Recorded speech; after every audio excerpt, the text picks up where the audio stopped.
Hello there. This is not something I thought I was going to ever create a video for, but one of the things that's become interesting becoming a comic book collector again and learning about characters that I knew nothing about in the past, whether it was DC or Marvel or indie books. So many interesting indie book characters, but this is about Marvel characters in general, and Marvel rivals specifically, and how it seems to be affecting the comic, basically the first appearances of some comic book characters. Now, of course, I haven't played Marvel Rivals. I'd like to, but my computer died. I'm not going to be able to play it on this one, and it won't work through my Xbox. Because we have an, was it like Xbox One? I have an Xbox One S or something like that. It doesn't work on my Xbox, so I can't really play it. Now I've watched one stream of Nate and Hagen playing Marvel Rivals. It looks like it's a lot of fun, but I know one of the things that it has done, regardless of whether or not the Marvel CEOs or whatever say, oh, it's not affecting the price of the comics and affecting the price of those characters' first appearances. Well, I'm sorry, if you've looked at the price of the first appearance of Jeff the Land Shark, that's no, it's greatly affecting it. So just the other day I thought, well, let's see what's on the horizon, what might be on the horizon. So I'm looking at, there's an article that's on PC Gamer. So it says all Marvel rival characters, current roster, and upcoming heroes. And I think it went up. It's like, let's see. Yeah, it was updated. It looks like the last time it was updated was June 24th.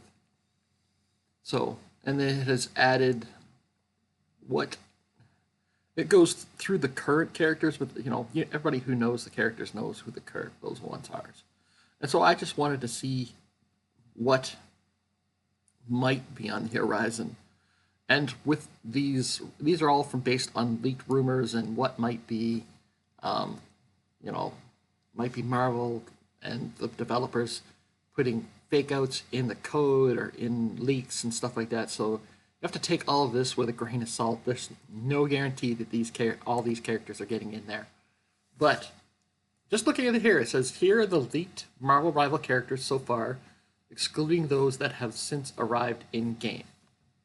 Now, it says Angela, and that's that Angela who, origins started as a character in Spawn, but then Marvel won the rights to it, and now it's like Thor's half sister or sister, and then it has Beast, it has Blade, it has Captain Marvel, Colossus, Crystal, Cyclops, Daredevil, Deadpool, and then it started to get to a few that I've never heard of their character named Elixir.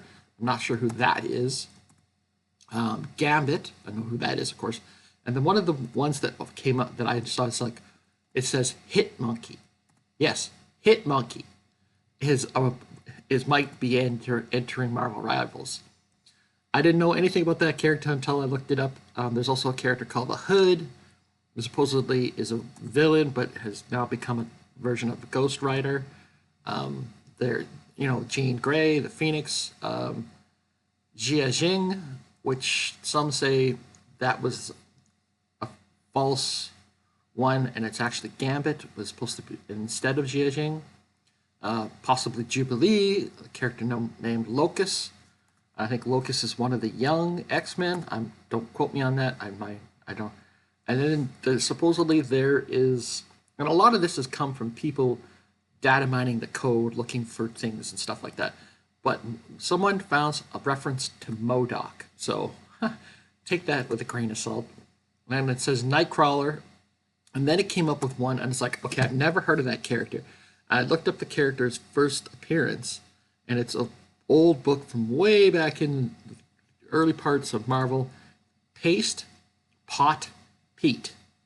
Yes, I'm saying that right. Paste, Pot, Pete. and then it has Professor X, Rogue, and Valkyrie. So that just says, while some of these are suspected to be fake outs, there are plenty that are obvious choices in the future with much more details to back them up. Blade, who are suspected, Blade, I think, is one of the ones that has been confirmed that is coming. So, yeah, I'm just looking at it. Says this is for coming up in what's known as season 3. Let's see. Yeah, joining Marvel Rivals in season 2, they've already confirmed Emma Frost. I don't know if she's already playable, and Ultron is already. And let's see. Yes, and Blade has been, I think, confirmed for season 3. Yes, because the other ones were for season 2. So Blade, yeah. So I think Blade has been pretty much confirmed that for the next season. But yeah, just to give you sort of an overview of some of the wild things that they're doing. Can you imagine if they put Paste Pot Pete in Marvel Rivals? I mean, I think that character is probably going to be a fake out. That's probably not really going to be in there. Let's see, Paste Pot E Pete. First appearance, Strange Tales 104.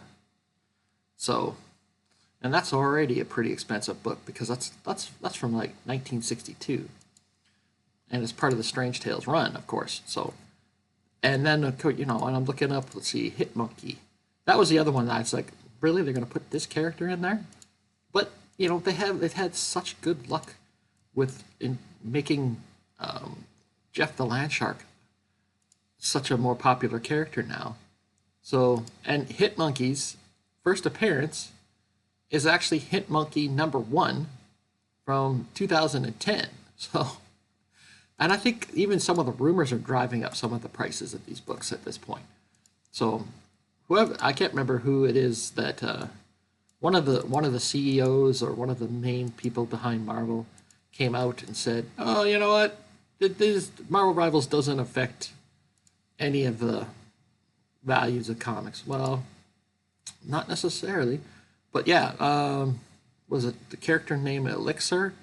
That's actually one of the new X-Men. It's actually from the new X-Men #2 was that character's first appearance. It's like new X-Men #2, and it's like Academy X. So when they created their own sort of, after the how Strange Academy created a whole new buzz around Doctor Strange, and that's supposedly such a great book. I still have to find the trades for that and read it, and I definitely want to do. I just finished reading the last issue of Doom Academy. It was good. We'll see whether I keep that or not. But just I find it fascinating, some of the characters. Like, are they really going to put MODOK in Marvel Rivals as a playable character? I don't know. And I think Locust is another one of these mutant characters, these younger mutant characters. Let me just double check. Locust. I'm trying to find these characters on. I think Locust was one of the characters I couldn't find very much detail on. Oh, here we go. It's Raina. Was it Raina Palmer? It's her real name? I can't know. Let's see. First appearance, X-Force 27. All right, X-Force 27. Locust, Raina Piper is her real name. So, will X-Force issue number 27 become the next big key in that line after just from that character entering Marvel Rivals? Who knows? I don't know. So I just find it interesting. And what is it? The Hood.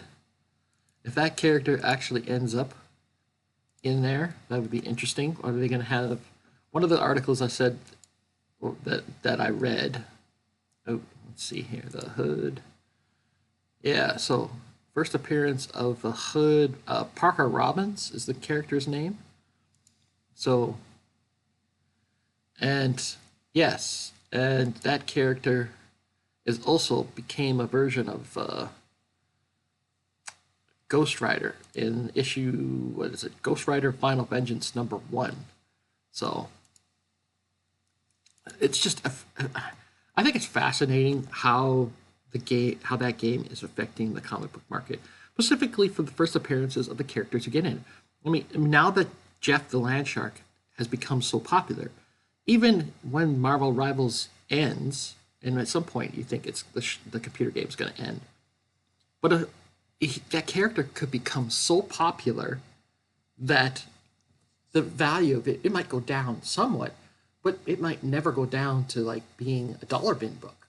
I don't know. I mean, maybe in 10, 20 years, if the game has been forgotten and the character becomes forgotten, then maybe not. But it's almost like Jeff the Land Shark has become one of Marvel's new mascot. And they're definitely doing whatever they can to push that character. And I was watching Chris the Comic Vet's show on the replay last night, and the crossover book that they're having now, that has multiple stories in it, and one of the stories that's going to be in that crossover book is going to be Jeff the Land Shark and Crypto having an adventure together. So that's interesting. So I just don't know how to look at it. But think about it. Just give you quick overview of those characters again. So Angela, Beast, Blade, Captain Marvel, Colossus, Crystal, Cyclops, Daredevil, Deadpool, Elixir, Gambit, Hitmonkey, the Hood, Jean Grey, maybe as the Phoenix, Jia Jing. That one might not actually be in there. Jubilee, Locust, MODOK, Nightcrawler, Pace Pot Pete, Professor X, Rogue, and Valkyrie. So, will those characters all end up in Marvel Rivals? Probably not. One of the articles I said that I've noticed, or one of the little tidbits, that a lot of the main X-Men characters in the list might all be red herrings. So, who knows? And one of the things that I picked up recently was the first and second issue of the new X-Men run, where it introduced the new young X-Men mutant characters known as the Outliers. I picked it up. I want to read it, and I'm going to read it. But those Outlier characters might, will they enter Marvel Rivals? They're young mutant characters that aren't necessarily connected to the wider Marvel universe, and you could put them into Marvel Rivals and have them turn into the next Marvel superstar mutant team. Sort of like how the New Mutants were the superstar team that came out. What was in the late 80s, early 90s. So, anyways, just my first really ever speculation video. It's just something I wanted to talk about and see about. So let me know what you think in the comments. Like, comment, subscribe, all that sort of stuff. Do you play Marvel Rivals? Do you think it's a flash in the pan? Do you think it'll be there and then it'll be gone? I don't think so. I think Marvel knows they have a hit on their hands. So, all right. Thanks very much for watching. I hope you're having a great day, and bye for now.